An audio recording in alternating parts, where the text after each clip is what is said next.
Francisco Ignacio Madero es reconocido como el iniciador y apóstol de la Revolución Mexicana. Él y José María Pino Suárez se encargaron, por medio de sus ideas, de inspirar y despertar a la sociedad mexicana para que actuara en contra del régimen de don Porfirio Díaz.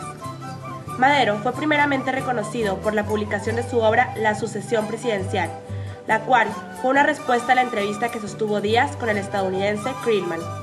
En este libro, Madero mencionaba que el pueblo mexicano debía de retomar el ejercicio de sus derechos políticos, los cuales se habían visto amenazados por la dictadura de Díaz. Lo que planteaba era que la sociedad tuviera voz y voto en las elecciones de sus representantes. Además, aconsejaba la formación de partidos políticos para que así se pudiera gozar de la democracia en el país. Esta obra lo que hizo fue detonar la primera campaña democrática del siglo XX. Por otro lado, Pino Suárez fundó el periódico El Peninsular, el cual fue un medio propagandístico de sus ideas y de la defensa de los campesinos. En este, también escribía sobre su oposición al régimen de Díaz.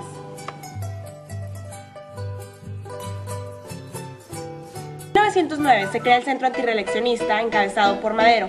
En este centro creían plenamente en lo que era el sufragio efectivo y la no reelección, conceptos que se volvieron su lema y su razón de ser. Es así como se crearon grupos antirreeleccionistas en todo el país, promocionaron convenciones y convocaban a la participación de los ciudadanos. En una de sus giras antirreeleccionistas, Madero conoce a Pino Suárez. Juntos fueron a un mitin que se dio en Mérida y en él Pino Suárez dio a conocer el pensamiento maderista. Acabándose la gira de Madero, Pino Suárez funda en Yucatán un centro antirreeleccionista, el cual después lo postularía como candidato al gobierno de Yucatán.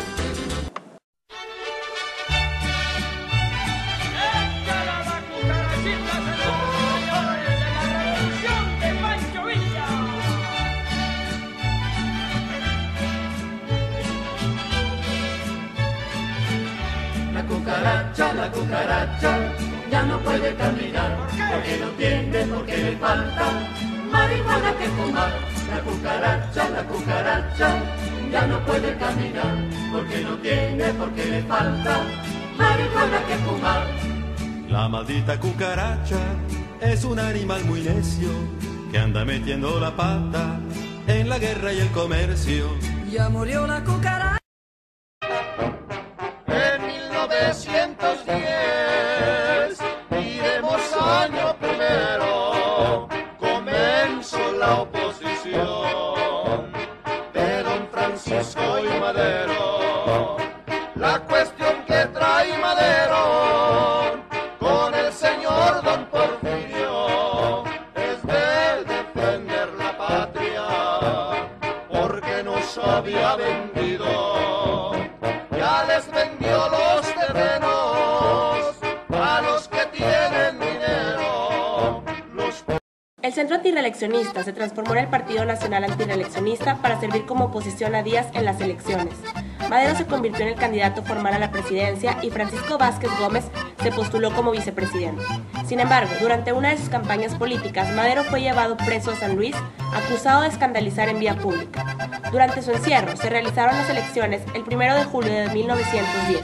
El ganador fue Porfirio Díaz. Era evidente que hubo fraude electoral.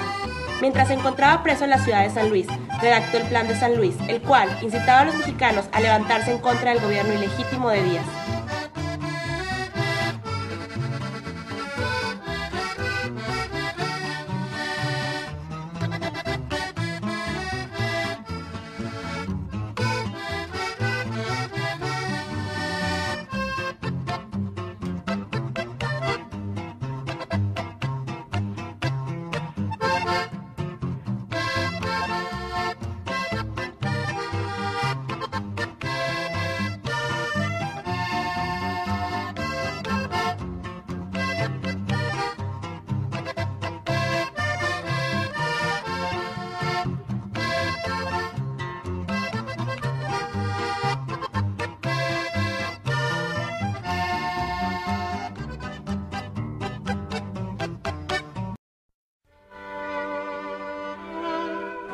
Después de la renuncia de Díaz, se convocan elecciones. Madero resulta ganador de la presidencia y Pino Suárez gana como vicepresidente de la República. Según Enrique Krause, esa fue la votación más libre, espontánea y mayoritaria de toda la historia contemporánea en México. El gobierno de Madero y Pino Suárez duró 15 meses. Esto debido a que desafortunadamente no contaron con el apoyo que esperaron de parte de su gabinete y de la sociedad. La prensa los atacó bastante, abundaron los chistes, apodos, caricaturas y rumores. Lo acusaban de no tener el gesto duro en el mirar, de ser joven, de estudiar el espiritismo, de ser nepotista y de haber impuesto a Pino Suárez. Pero a pesar de los ataques en contra de su persona, Madero nunca quiso limitar la libertad de expresión, ya que pensaba que esta era necesaria para que se cumpliera su alta misión de la democracia. El gobierno maderista tuvo que enfrentar además la rebelión zapatista y las revueltas encabezadas por Bernardo Reyes, Pascual Orozco y Félix Díaz. Pero algo bueno que resultó de este gobierno, según lo dicho por Andrés Molina Enríquez, es que fue el gobierno más agrarista que se ha tenido en el país. Además, se abrieron escuelas industriales y rudimentarias, se creó el Museo de Apatzingán, se legalizó la libertad sindical y de huelga y mediante una ley electoral introdujo el voto universal y directo. Según lo pensado por Enrique Krause, Madero tenía una incapacidad para el arte de la política. Esta carencia fue lo que le costó su gobierno. Todo esto terminó con la traición de Victoriano Huerta y el asesinato de Madero y Pino Suárez. Esto sucedió en el lapso de tiempo conocido como la Decena Trágica. A continuación, se presentan fragmentos que hablan sobre este evento acontecido en 1913.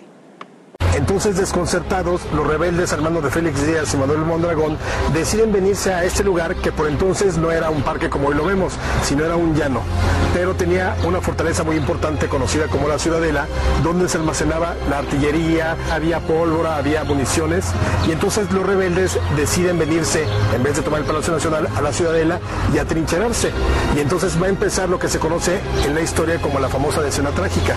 Francisco I. Madero, presidente de México y fiel creyente de la democracia, vivió la víspera de su martirio al lado del vicepresidente José María Pino Suárez y el general Felipe Ángeles. 5 días compartieron la angustia de la incertidumbre y el paso abrumadoramente lento de los minutos. El general recibió de Madero los últimos destellos de su aurora democrática que ya se extinguía.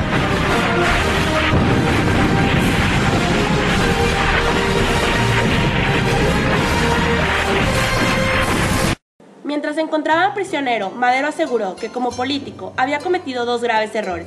Uno era haber querido contentar a todos y el otro, no haber sabido confiar en sus verdaderos amigos. Madero y Pino Suárez duraron prisioneros hasta el día 22 de febrero, fecha en que se ordenó su traslado a la penitenciaría del Distrito Federal, pero fue asesinado junto con Pino Suárez antes de ingresar en ella.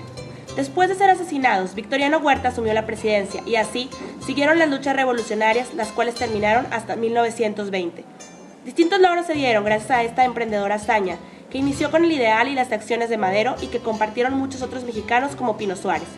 Entre estos triunfos se encuentra el hecho de que México comenzó a tener un sistema gubernamental basado en la elección popular en lugar de un sistema dictatorial y unipartidista. Los grandes latifundios se disolvieron y uno de los logros más grandes fue la creación de la Constitución de 1917, hecha por Venustiano Carranza.